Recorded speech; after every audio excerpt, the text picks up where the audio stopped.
Hi friends, good evening. Tea తాగిందా? మేమైతే tea తాగినాము. మా పిల్లలకైతే స్నాక్ చేస్తున్నా.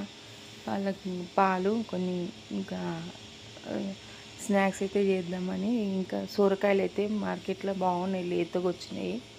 చిన్న సొరకాయ తీసుకొచ్చిన, ఇది 20 రూపీస్ అంట. ఇంకా మా వాళ్ళు సొరకాయ కర్రీ అయినా పప్పు అయినా ఏది తినారనమాట. అందువల్ల నేనైతే సొరకాయని ఇలా చేస్తాను మా పిల్లల కోసమని. ఈరోజు అయితే స్నాక్స్కి ఏం చేస్తున్నా అంటే సొరకాయని పైన చెక్కు మొత్తం తీసేసుకొని కొంచెం పచ్చిమిర్చి, జీలకర్ర, ఎల్లుల్లిపాయ, కొత్తిమీర వేసి మిక్సీ పట్టేసుకున్నా. ఇక్కడ కొత్తిమీర, ఆనియన్ కట్ చేసుకొని పెట్టుకున్నా. కొంచెం జీలకర్ర వేసుకున్న దాంట్లోనే వేసుకొని మొత్తము గీసి కొబ్బరి గీకే దాంతో సన్నగా గీక్కొని ఈ ఒక గిన్నెలో అయితే కొంచెంసేపు పెట్టిన. వాటర్ అంతా తీసేసుకుని, వాటర్ తీసే అవసరం లేదు, నాకైతే వాటర్ ఏమి అంత ఎక్కువ రాలేదు, అందుకే అట్లనే వేసేసుకున్నా. ఇప్పుడైతే మిక్సీ పట్టిందంతా దాంట్లో వేసుకొని కొంచెం జీలకర్ర వేసుకొని సాల్ట్ వేసుకున్నాను టేస్ట్కి తగ్గంత. ఈ ఆనియన్ కట్ చేసుకున్న, సన్నగా కట్ చేసుకున్న ఆనియన్, కొత్తిమీర కూడా వేసేసుకోవాలి.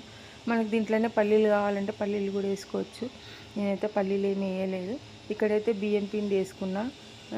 కొంచెం కావాలంటే శనగపిండి కూడా వేసుకోవచ్చు. నేను కొంచెం బియ్యం పిండి అయితే వేసుకున్నా. మనకు టేస్ట్ తగ్గంత సాల్ట్ వేసుకోవాలి. కావాలంటే కారం కూడా వేసుకోవచ్చు, అల్లం వెల్లిగడ్డ కూడా వేసుకోవచ్చు. నేనైతే సింపుల్గా వేస్తున్నా. అవన్నీ వేస్తే మళ్ళీ యాసిడిటీ అయిపోతుంది, నైట్ పూట కదా అని, ఆయిల్ ఫుడ్ కదా ఇది అని. ఇక్కడైతే నేను కొంచెం రెడ్ చిల్లీ కలర్ కోసం కొంచెం అంత చిల్లీ పౌడర్ కూడా వేసుకున్నా.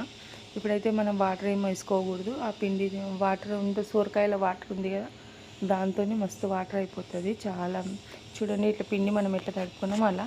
నేను అక్కడైతే ఆయిల్ కూడా పెట్టేసుకున్నా గ్యాస్ పైన. ఆయిల్ కాగింది. ఇంకా ఇక్కడైతే గారెల్లాగా ఒత్తుకొని చిన్న చిన్న గారెల మీద వేసేసుకుంటున్నాను అనమాట. ఇక్కడ వేసుకునేటప్పుడు ఏం చేయాలంటే ఫస్ట్ కొంచెం ఆయిల్ గరం కానీ ఫస్ట్ పెట్టుకోవాలి. స్లో మంట పైన మనము దీన్ని వేపుకోవాలన్నమాట. ఎందుకంటే లోపల పిండి మొత్తము పైన మొత్తం బ్రౌన్ కలర్లో వస్తుంది కానీ లోపల ఉడకదనమాట.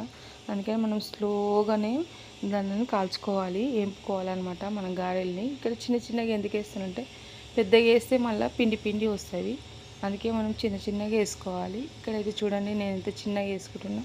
అది ఆయిల్ నేను ఇక్కడ పిండి తడుపుకునేటప్పుడు ఆయిల్ పెట్టేసుకున్నాను అనమాట. ఇక్కడైతే పాలు కూడా రెడీ చేసేసిన. మా పిల్లలు వచ్చేసిండ్రు.